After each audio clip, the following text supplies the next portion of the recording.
Hello and welcome to Portsmouth This Week. I'm your host, Conley Zani. This show is under the auspices of Rich Rayner, our Portsmouth Town Administrator. Together, Rich, myself, and the entire Portsmouth This Week team are on a mission to build community. We do that by bringing you accurate and timely information about the issues that impact you. We introduce you to faces, personalities, leaders in this magical town in which we live. I am honored today to have Rich himself. Welcome back to the show, Rich. Thanks, good to see you again. You're just my favorite guest because I feel like we get a little bit of a State of the Union and everything. But I bet some of our viewers do not know that you are in your 10th year now. I am. As our administrator. Time flies. Time flies. And I know before you even took this job, you watched many episodes, maybe all of the episodes of this show, just to know what you were getting. I did. Getting into, right? I did.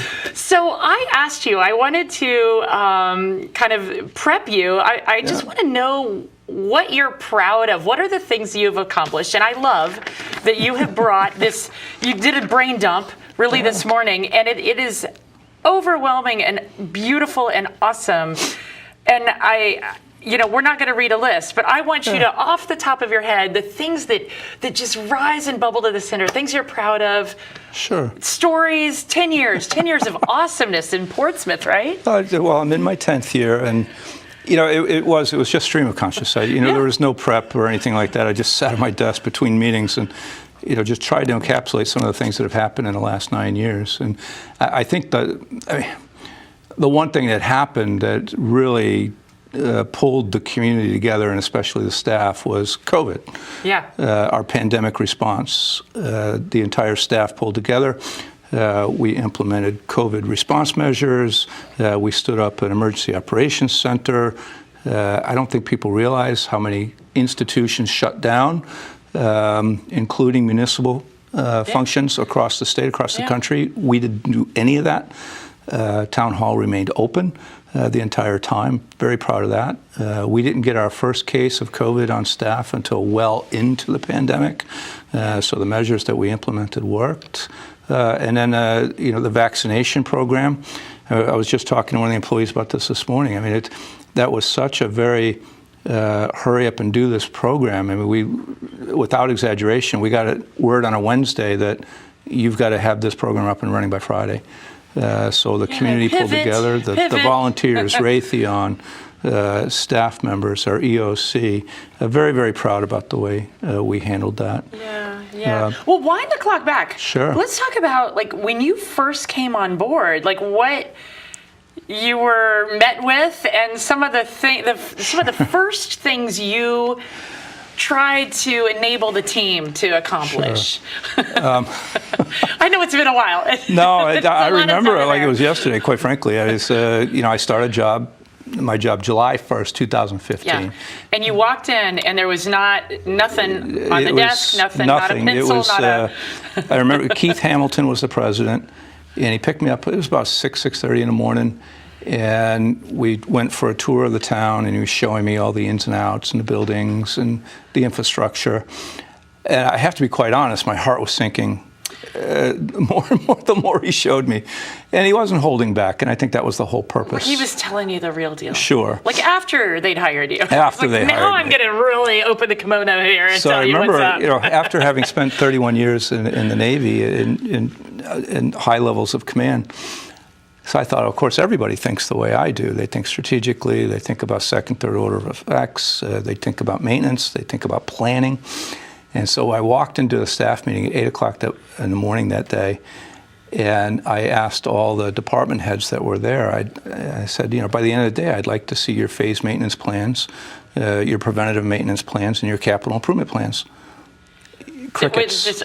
Yes. Absolute crickets. Yeah. And then I literally... what does that mean? I don't even know what that means. They did. And I realized I had to come up with a whole new language. And I went right from there to my office. And my computer didn't work. My chair was broke. There wasn't a single shred of paper in the office. There wasn't a pen. There wasn't a pencil. Yeah. I said, okay, all right. It's a good story. It's just a good story. But the silver lining on that, and it was, okay, I start with a clean slate. Yes. And that's where we took it. So I mean, I'm very proud of the way that we've managed the budget. We've come in with a surplus every single year for 9 years. We've developed a capital improvement plan based on study analysis that we maintain every year. We have developed a strong team.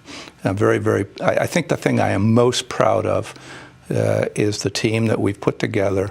Our department heads, our police chief, director of DPW, our emergency management director, our director of business development, our fire chief, HR director, our finance director. Yeah, and there was no HR director when you first there was started, no, right? no, we had a benefits coordinator, like, but no HR director. So that put a lot of pressure on a person who wasn't a department head, and it was kind of almost, and it happens all over the country. Unfair. Yeah, and it was almost a collateral duty of the finance director, and we needed to instill some rigor into this discipline, because everything, the things that will bite you the most outside of finance are HR issues, and quite frankly, there's not a single day in the last 9 years that have gone by when I've been in the office where I haven't had to at least tangentially devote some time to an HR issue. Of course. Well, it's all people. People come to work. And it's people that come to work, but it's your retirees too. So we've got hundreds of people, different pension plans, different health accounts, different collective bargaining agreements. So we needed to it's a little complicated. Stand that up. I'm proud of the fact that we stood up a recreation department. It's still growing, and I think Wendy Bulk is doing a great job there. We've been through one of the things I'm very proud of the fact that we're able to handle change very well. And one of the things that can be most frustrating is we do have turnover at the department head level. Not all the departments, but particularly the ones that are most sought after across the state. Your finance directors, your police officers, your fire. And they're getting picked off by other municipalities. That's exactly what's happening. Right? It's very cannibalistic because they're difficult jobs, town planners, building officials. The bar to get into that field is set so high, and then once you've landed a job and you've got your feet wet and you've established some credential and cred throughout the state, wants you. Boom, you get recruited out of the job. And I explained this to the council, my last performance evaluation. Recruitment and retention is a difficult challenge. That's your number one challenge now, right? It is my number one challenge, recruiting and retaining high-performance individuals that are dedicated to do this job for a municipality. Which is very hard. Which is a very difficult job. It's very special. It's very special. There are, like any community, especially affluent communities, which I've discovered, you have very vocal people who have very strong opinions and ideas on how things should run. Do you know any of those people? Yes. And, bless their hearts. They come from a good place, I think, and I choose to believe. But it's also, it makes the jobs difficult. And so how do you look at somebody in the face and say, I want to hire you, I want to put you in this very, very rewarding job, but you're also going to work 2 or 3 nights a week, and you're going to be paid less than your corporate America counterpart, but we're going to make it up to you in benefits. But as, we're learning in this post-COVID era, and as we come out of the tail spin of this high inflation era, a good benefit, a good health benefit, a good pension benefit, a good 401 doesn't take your spouse out to dinner at night. It doesn't, put gas in your car. So that is going to be a challenge. So this is a crisis for us, right? I won't call it a crisis, but I will call it it's an issue that we're going to have to tackle as a town. We have to decide: do we want a mediocre police force, or do we want a stellar police force? Do we want professional department heads, or do we want department heads that are using this as the lowest rung in the ladder to aspire to something higher in a more robust town? Right. These are the things that we have to decide. And it comes truly down to the salaries that we can offer. So that's a lot of it is now. I think we've tackled. We have negotiated numerous collective bargaining agreements over the last 9 years, but it is now we've hit a lot of the wickets that the town wants us to cover and that the unions want to cover. So now it's really kind of, you call it laddering when you're kind of in the Navy and you're trying to do you get your ordnance on target. The target is now salaries. Yeah. And how do we do that and still maintain a decent tax rate? How do we stay under the cap? Maintain our fiduciary responsibility to the citizens. And you're talking of the about town. the tax rate cap, or Correct. Right. Okay. Correct. So. Tell me what that is again. Remind me of the rules around that. Yeah. I know we'll probably talk about some budgeting stuff later, but what does that mean? Yeah, it's your tax assessment, the amount of revenue that you draw from tax, property tax, commercial tax, cannot exceed 4% year over year. So, in a nutshell, the budget cannot grow outside of more than about $1.5 million a year, maybe a little bit more. So let me ask you, without getting into big mathematics, how do you reconcile that with inflation and are we due for some crazy reckoning with with that? The honest answer that nobody wants to hear is yes, but the reality is that can never happen. Right, we can't. You surpass cannot that. surpass. So I'll use inflation as an example. Now we come in with a surplus every year, and I think we're doing very, very stellar work. The town is, I think, very well run by the departments that we've hired and the volunteers that stand up on the boards and committees. But the reality is that 4% cap was instituted as a measure that you shouldn't be going over that. That should be enough. It is now interpreted as that is a line that you shouldn't even get near.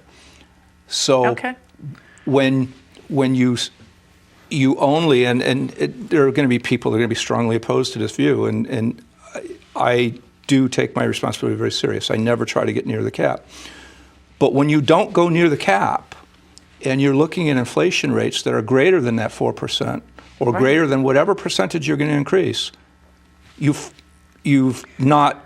Something's got to give. Something's got to give. Yeah. You don't go to the car dealership and buy a new police car. You don't go to the paving companies and their asphalt suppliers and say, we got a 4% tax cap, so please, and we don't want to go near that, so our taxes went up 2%. So you can only increase your prices by 2%. And they're see the real world doesn't work that way. Right. So you're constantly looking for efficiencies. You're looking, and all the tricks that we have in our bags, delay hires. It's very, very sad when somebody retires, but the silver lining is that, the person that's going to replace them is going to come in at a much lower salary. You're looking for efficiencies everywhere you go. And I always tell this, people, it's a small town. Everybody wants to come into town hall and go right to the town administrator. My neighbor's tree is overhanging my yard. There's a pothole in front of my house. The music was too loud at Ragged Island last week. Okay. But every person every day. Every person that comes into my office, I always ask them, how many people did you pass from that front door to my office? And generally, if you're lucky, you pass maybe one, maybe two people on the way to my office. That's because there aren't more people.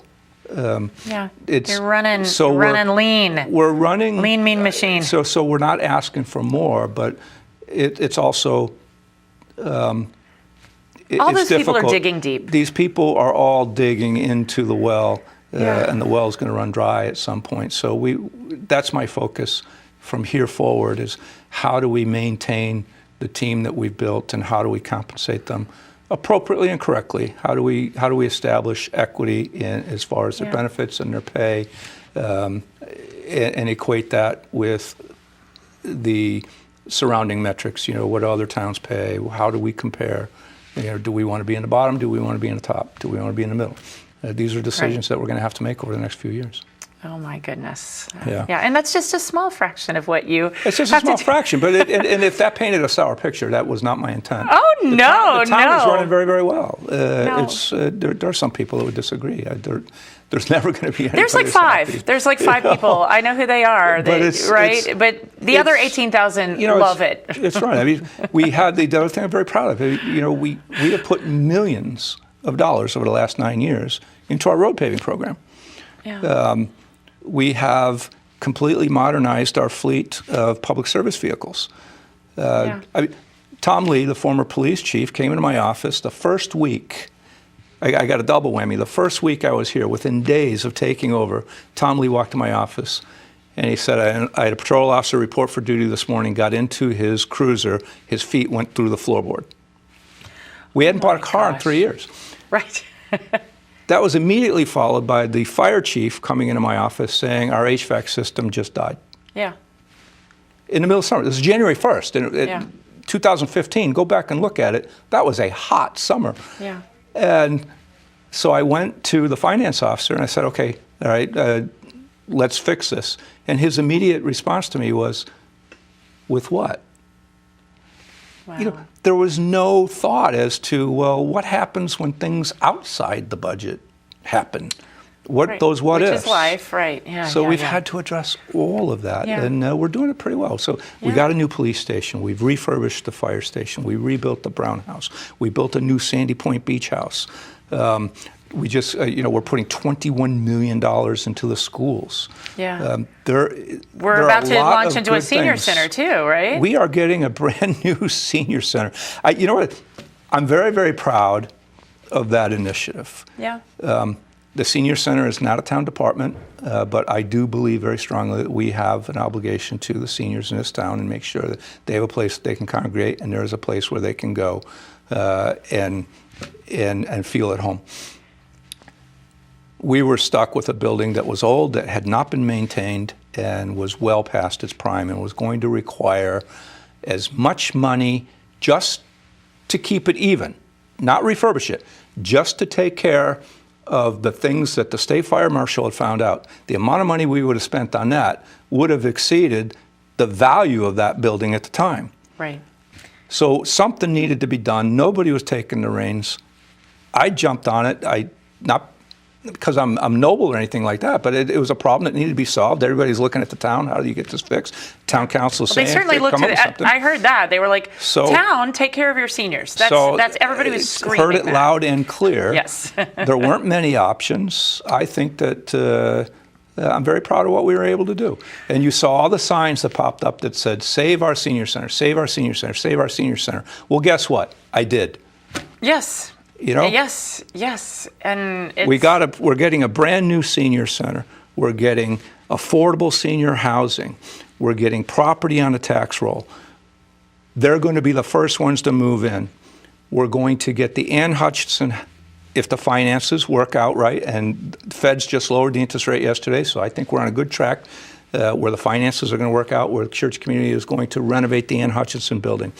I just got word yesterday morning that the Navy is going to allow the Little League to play at Carr Point.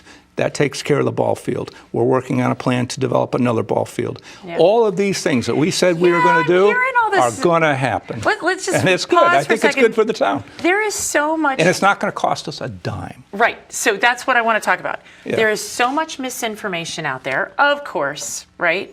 Of people saying bait and switch. Now the town's paying for this. That is not true. That is absolutely not true. That is not true. There is, as part of the senior center part of the building, there is a condo where the office space, the thrift center, and another meeting place are going to go. Part of the only way that they can make a senior center part of this project was Portsmouth had to have some skin in the game. Church community. And it's going to be $1 million. Church community is finding the financing for that. Yeah. We're not paying for that. It's going to be ours. The deed is going to be ours. It's on our property. But church community is finding the money for that. And it's going to be leased back to the senior center so that they can operate a senior center out of there. It's not so costing us anything. It's so exciting. I know. And then, again, just people being like, oh. So there's been no bait and switch. It's unless you want to account for, like, okay, the siding is going to look a little different because they're going with a different kind of siding. There's going to be even more windows than was originally planned in the shown in the artist rendering. It's identical. Yeah. You know, there's going to be 54 units. Right. The ball field, we wanted to keep the ball field there, and you know, unfortunately, that was just not fiscally feasible because there is a 9-foot slope to that property. We would have had to build 10, 11-foot retaining walls, which is $1 million, which right? Just that alone would have been for a retaining way wall. Too expensive. Yeah. When there were other options available. So now the Little League's going to be able to play on a field on the water with lights that has been totally renovated and rebuilt by the Navy. This is the what do you call it? Car Point Morale, Point. Welfare, and Recreation Facility off Burma Road. Yeah. And then there's some exciting stuff brewing with the ball fields close to Coggeshall. Let's talk about that for just a minute, Sure. about some potentials there. I know nothing's set in stone. There's lots of ideas. The reality is the Coggeshall School, even worse shape than, by an order of magnitude, than the Ann Hutchinson building was, really not worth renovating. It's in no way, shape, or form up to any modern building code standards, and it's laden with asbestos and is completely mold-ridden. We have to do something with that building eventually. So there is an initiative that we're working on. Perhaps that could be the site of another ball field. There is property that is being proposed to be developed well behind the property that the town owns. In exchange for access to that property, there may be a deal that we can work with that developer. So there are interesting stakeholders out there. There and are that's stakeholders, TBD and that's so. What I want to say is there's lots of options. It doesn't always have to cost the town money. There are people that are willing to partner with the town that will put the money up front and while they'll get something that they need, we will get something that we want. Same thing. Another example. I mean, let's confront a big issue right off the South Coast wind project. Let's talk about that. And actually, you have scored a giant coup where the deal, the negotiation you had with them is you have gotten more money for our town than anybody else around, right? Is that right? Am I reading that right? Foot for foot. It is the most lucrative host community agreement that's been negotiated thus far on the East Coast. Community agreement. And listen, it wasn't that we were like, we really want this, but this was coming our way. And so because it was coming our way, you were like, let's make the best of the reality, this. For the proposed length of this stretch of cable, which is it's this big around. It's going to be anywhere from 8 to 80 feet underground. Like a Coke can or a little bit bigger? No, bigger, but coffee can. Picture a coffee can. Size cable that's It won't be visible once it's installed. I'm not saying I'm for or against. I got my marching orders from the council that if this is going to happen, we don't even know if it's going to happen or not. Negotiate the best deal you can for the town. As a matter of fact, one of the councilors, even when this was first brought up, their comment in open was, what's in it for the town? Okay. So we negotiated the deal. Whether it moves forward or not is not up to Portsmouth. It's up to the EFSB, it's up to the state, it's up to other regulating agencies that we have no control over. Army Corps of Engineers, DEM, CRMC, yes. So many. The federal government. But the reality is, whether you're for or against it, the project's going forward. So we negotiated something that will be lucrative to the town, that will go on for decades, and will be a source of revenue for a utility that you'll never be able to see, as opposed to all the lines that just looking out the windows overhead here, lines you're like, in every street that we live on. You know, I mean, out my window, I think there's about 12 different lines going right out the window of my office. So it's, whether you're for or against it, we could have said, no, we're not going to negotiate a host community agreement. We want nothing to do it, and we're against it. But then it's forced on us, and then we're left it could have with been nothing. forced on us, or they would have picked a route that went through only people's private property, because I can tell you that the private owners have negotiated all their deals before we even negotiated ours. So I'm proud of the fact that we were able to get something for the town, as opposed to getting nothing. I feel like I've sensed in my knowing you're a pretty good negotiator.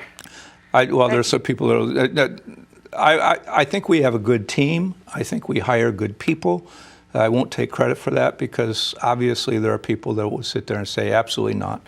They'll make arguments over the present value of money versus the future value of money. They'll make arguments over COLAs and pension contracts, what have you. But the reality is when you're negotiating, you have to take a look right from the very beginning. They teach us this in the Navy. They teach it. I went to school of management. I've got 3 degrees. What is your bet? Now, what is your best alternative to a negotiated approach? Okay? Yeah. You've got to lay that out ahead of time. You've got to lay out your negotiating strategy, and you have to understand that it's not an all or nothing proposition. When you sit across the table from people, and we're just little old Portsmouth, there's the town administrator, there's a lawyer, there might be a lawyer that we've hired, maybe Leah, our town planner, and then you're looking at corporate lawyers, or you're looking at a union lawyer that came in from out of state. You've got to be on your game, but you also have to understand that there's going to be a give and take in any negotiation. How is it that both parties walk away from that table getting the best alternative to a negotiated agreement? I learned that term a while ago. Yeah. That's a good one. That's a good one. And I think that's what we were able to do. I mean, negotiations aren't held in the open, so people can say what they want, but nobody knows what was initially offered, and nobody knows what was initially proposed. Yeah. So listen, we've got like 2 minutes left. Sure. I feel like you and I just talk and well, let's boom. do this more often. I know, right? Yeah. So a minute on what your biggest concern is, just as you look at the future. Just a minute. So Sure. You can't even dive in. You got to just say, here's what's on my mind. And then let's wrap with a minute on just the thing in the future that you're most excited about. Okay. I think some things that I got to focus on here moving forward. Obviously, we talked about pay equity. We talked about personnel, but I got to take a look. We want to get broadband on Prudence Island.